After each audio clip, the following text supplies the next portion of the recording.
Welcome to the 38th episode of Proofless, where we plunge into the depths of America's unsolved mysteries, cases that linger in the shadows, defying investigators and leaving communities with questions that echo across generations. I'm your host, Anna Berger, and today we're traveling to a bustling South Carolina capital in the mid-1970s, where the disappearance of a mother and her two teenage children shattered a community's sense of safety and sparked a search that has spanned nearly 5 decades.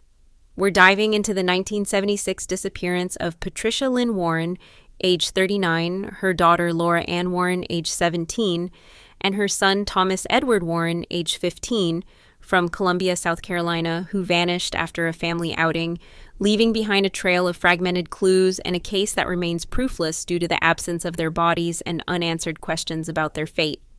This is a story of a tight-knit family, a moment of vulnerability, and a community's unyielding quest for the truth.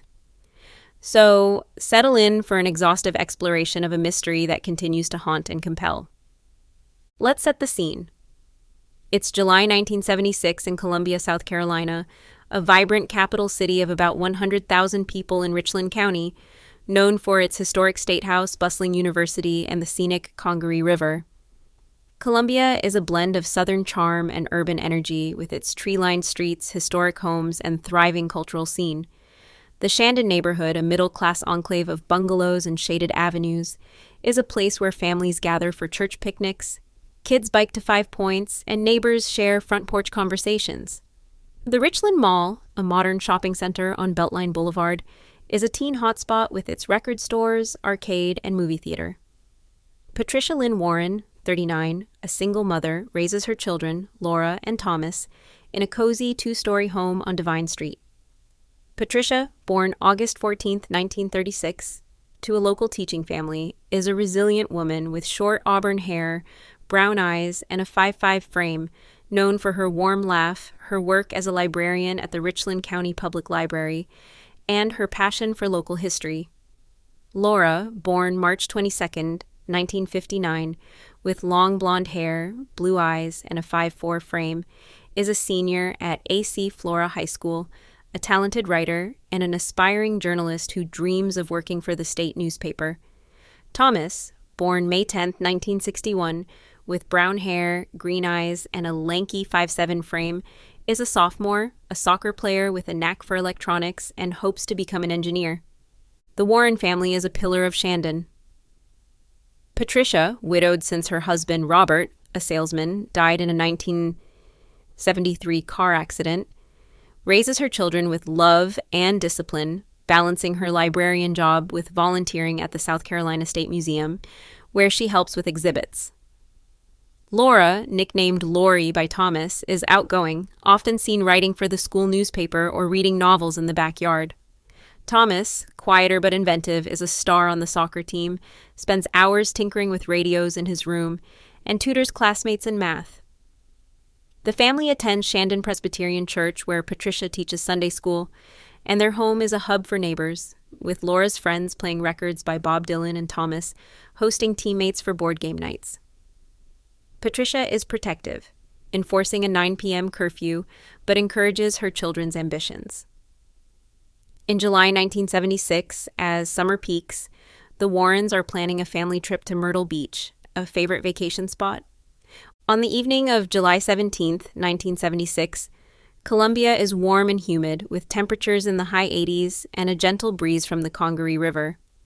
Patricia, Laura, and Thomas plan to attend a community concert at Finley Park, featuring local bands, followed by dinner at a nearby diner on Gervais Street. Patricia, dressed in a white blouse, khaki skirt, and sandals, carries her purse with her wallet, keys, and a history book. Laura, in a blue sundress, sneakers, and a silver bracelet, brings her journal to jot down writing ideas. Thomas, in a red t-shirt, jeans, and tennis shoes, carries a small backpack with his transistor radio. They leave home around 5:30 p.m. in Patricia's 1974 Chevy Nova, with Patricia driving. A neighbor, Mrs. Carter, sees them pulling out of their driveway, waving as they head toward downtown. At 6 p.m., a concert volunteer confirms seeing the trio enjoying the music near the fountain. Around 7:30 p.m., a diner waitress on Gervais Street, serves them fried chicken and milkshakes, noting they seem cheerful. A final witness, a parking lot attendant, reports seeing 3 people resembling the Warrens near the diner's lot at 8:15 p.m., standing by a dark green pickup truck with a man described as 40-50 years old, 5'11", with short gray hair, a mustache, and a denim jacket, but dim lighting obscures details. This is the last confirmed sighting of Patricia, Laura, and Thomas Warren. When the family doesn't return by 10 p.m., Patricia's sister Ellen, who lives in West Columbia, calls friends and the concert organizers, finding no trace. At 11 p.m., Ellen reports them missing to the Columbia Police Department, CPD. The next morning, July 18th, a jogger finds Patricia's Chevy Nova parked at a rest stop off Interstate 26, 6 miles from downtown, locked, with no signs of a struggle. Inside, police find Patricia's purse, containing her wallet and keys, Laura's journal, and Thomas's backpack. Volunteers, neighbors, church members, and students from AC Flora High search downtown, Finley Park, and the Congaree River banks, while divers check the river. On July 19th, a hiker finds Laura's bracelet, clasp broken, in a ditch off Two Notch Road, 4 miles from the rest stop. The bracelet, identified by Ellen, is sent for analysis, revealing a small bloodstain, later confirmed as Laura's A-positive type, but insufficient for DNA profiling in 1976. On July 20th, a dog walker finds Thomas's sneaker, laces missing, in a wooded lot off Forest Drive, 5 miles away. The finds escalate the case to a suspected triple abduction, and the CPD sets up a command post at the Richland County Courthouse. The investigation focuses on the family's last movements. The waitress's 7:30 p.m. sighting confirms they left the diner, likely heading to their car. The parking lot attendant's account narrows the window to 8:15 to 9 p.m. The man in the denim jacket becomes a focal point, with a sketch released depicting a rugged man with glasses. A second witness, a gas station clerk near Two Notch Road, reports seeing a woman resembling Patricia around 8:30 p.m., standing near a green pickup truck with a man matching the description, but no license plate was noted. A third witness, a trucker, saw a boy resembling Thomas near Forest Drive at 9 p.m., walking with a man, but the sighting is unconfirmed due to distance. The CPD interviews concert staff and diner patrons, finding no conflicts.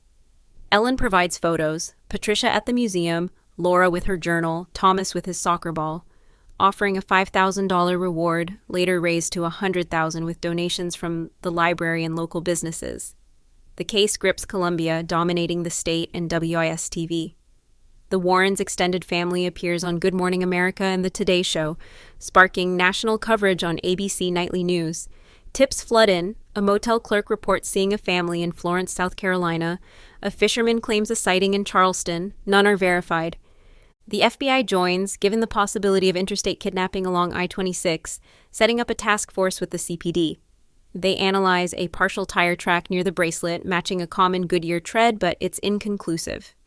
Cadaver dogs alert to a scent in the Forest Drive lot, but digging uncovers only debris. The investigation targets local men with criminal histories. A drifter, William Bill Henry Carter, 46, a former mechanic with a 1974 arrest for assault, becomes a suspect.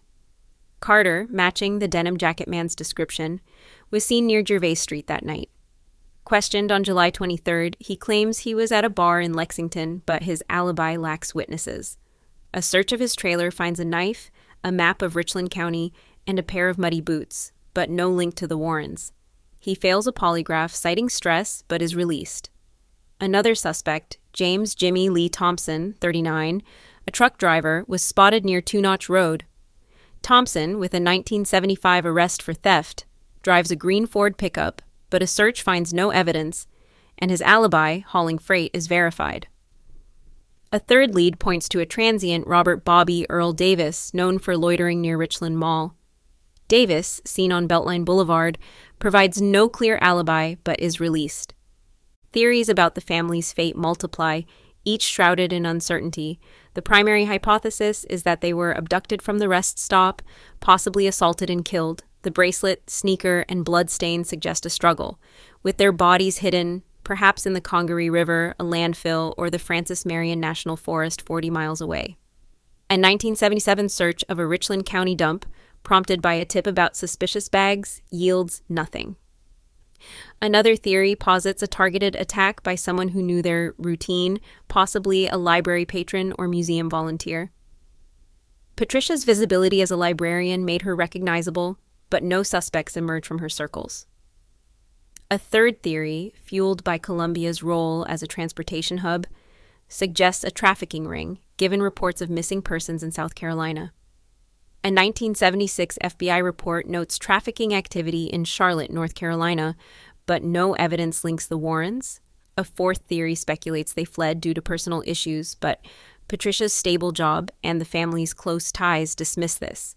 A fringe hypothesis, raised in a 1978 The State article, suggests a connection to occult activity, citing rumors of cults in rural South Carolina, but investigators find no evidence. The Warrens' extended family becomes relentless advocates. Ellen, joined by Patricia's brother David, coordinates searches, canvassing I-26 rest stops and rural areas. They distribute flyers at Richland Mall and Five Points, appearing on Unsolved Mysteries and America's Most Wanted, sharing Patricia's history books, Laura's journals, and Thomas's radios, offering a $150,000 reward by 1979. In 1977, they found the Warren Family Foundation supporting missing persons cases and school safety programs. The emotional toll is profound. Ellen battles anxiety, David keeps the Warrens' home intact with their belongings, and their cousins struggle with loss. Annual vigils at Shandon Presbyterian Church draw hundreds lighting candles for Patricia, Laura, and Thomas. The investigation sees renewed efforts over the decades. In 1984, Detective Sarah Mitchell reopens the case, re-interviewing Carter, Thompson, and Davis. Carter, now in jail for a 1981 burglary, denies involvement but fails another polygraph. A 1990 tip leads to a search of the Congaree River after a boater reports a submerged bag, but divers find debris. In 2001, the CPD uses DNA technology to retest the bracelet's blood stain, confirming Laura's type but yielding no new profiles. The cold case unit, formed in 1996, links the case to other missing persons in South Carolina, including a 1975 case in Florence and a 1977 case in Charleston, suggesting a possible serial predator. The investigation explores the theory of a regional killer operating along I-26, analyzing patterns of abductions in the Southeast. Detailed interviews with diner staff reveal inconsistencies in timelines, prompting a 2006 recanvass of Gervais Street businesses, but no new leads emerge. In 2013, a retired FBI profiler suggests the crime mirrors the modus operandi of serial offenders active in the 1970s, such as Ted Bundy, who was in the Southeast during that period, though no direct link is established. The case's psychological dimensions add complexity. Criminologists suggest the perpetrator may have been a charismatic predator, using familiarity to lure the family, as the parking lot attendant's account implies a non-threatening interaction. The lack of forced entry in the car suggests trust or coercion. The accomplice theory, though unproven, aligns with patterns in 1970s abductions, where groups exploited transient-heavy areas like Columbia's highways. The CPD profiles potential suspects, focusing on men with histories of predatory behavior, but the absence of forensic evidence hampers progress. A 2015 psychological analysis posits the perpetrator may have targeted families to maximize control, a rare but documented trait in serial offenders. The case reshapes Columbia's social and legal landscape. The Richland Mall and Five Points install security cameras, a rarity for 1970s venues. AC Flora High School mandates safety escorts and curfews, reflecting a broader shift in South Carolina's approach to child safety. The Warren Foundation supports 45 missing persons cases by 2025, funding searches, advocacy, and scholarships in the family's names for library science, journalism, and engineering students. Ellen testifies before South Carolina's legislature in 1978, advocating for a state missing persons database enacted in 1981. The case influences national policy, contributing to the 1982 Missing Children Act and the 1990 National Child Search Assistance Act. Community groups establish neighborhood watches, and parents form safety committees, reflecting a cultural shift toward heightened vigilance in the post-1970s era. Media coverage plays a pivotal role. Local outlets like The State published daily updates in 1976, with editorials calling for better policing and rural patrols. National programs like 48 Hours, 2005, Dateline NBC, 2012, and The Vanished Podcast, 2019, revisit the case, keeping it in the public eye. The podcast, with 15 million downloads by 2025, explores the psychological impact on Colombia, noting how the case fueled fears of family abductions and heightened parental vigilance. Online, Reddit's Arish Unsolved. Mysteries and ex-posts debate theories, with users analyzing the serial killer hypothesis and comparing the case to other South Carolina disappearances, such as the 1975 Sherry Faye Smith case, though no direct links are confirmed. A 2021 thread on X, garnering 22,000 engagements, speculates about a Colombia-based trafficking ring, but investigators dismiss it for lack of evidence. Social media amplifies tips, but most are dead ends, reflecting the challenge of sifting through public speculation. Forensic advancements offer hope, but fall short. In 2019, the CPD partners with a private lab to retest the bracelet and sneaker using advanced DNA techniques, but environmental exposure renders samples unusable. Ground-penetrating radar, used in a 2023 search of the Francis Marion National Forest, detects anomalies, but excavations reveal only animal remains. A 2024 tip about a body in a Richland County landfill prompts a search, but no human remains are found. The CPD's cold case unit under Detective Laura Evans continues to pursue leads, collaborating with the FBI's behavioral analysis unit to refine suspect profiles. Evans's 2024 report notes the case's complexity, citing the lack of bodies, Colombia's transient population, and the 1970s limited forensic capabilities as barriers. The 1970s context adds layers to the investigation's challenges.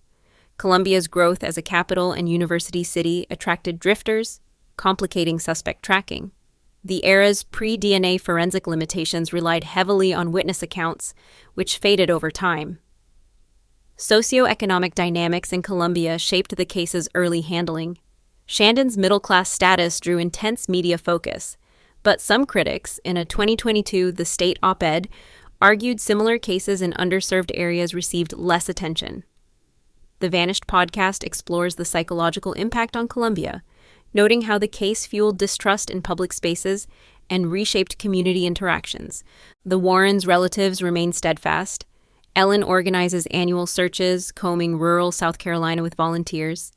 David, now in his 70s, maintains a scrapbook of the family's photos, Patricia's books, Laura's journals, and Thomas's radios. The foundation funds scholarships and safety programs, supporting Colombia's youth. Community support remains strong, with Colombia's Riverbank Zoo dedicating a memorial garden to the Warrens since 1977. A 2025 vigil at Shandon Presbyterian Church draws 1,000 attendees, reflecting the case's enduring grip. The proofless nature lies in the unknowns. Who took Patricia, Laura, and Thomas? Was it a lone predator, a group, or a trafficking ring? Are there bodies in the river, forest, or beyond? Ellen tells The State in 2025, "Our family is out there waiting for us." The relatives keep Patricia's books, Laura's journals, and Thomas's radios, a testament to a truth still elusive. That's all for the 38th episode of Proofless. The Warren family's disappearance is a tragedy that shook a capital city and reshaped community safety. If you have information, contact the Columbia Police Department or visit warrenfamilyfoundation.org. Share your thoughts on our website or social media, and join us next time for another journey into the unknown. Until then, keep searching for answers.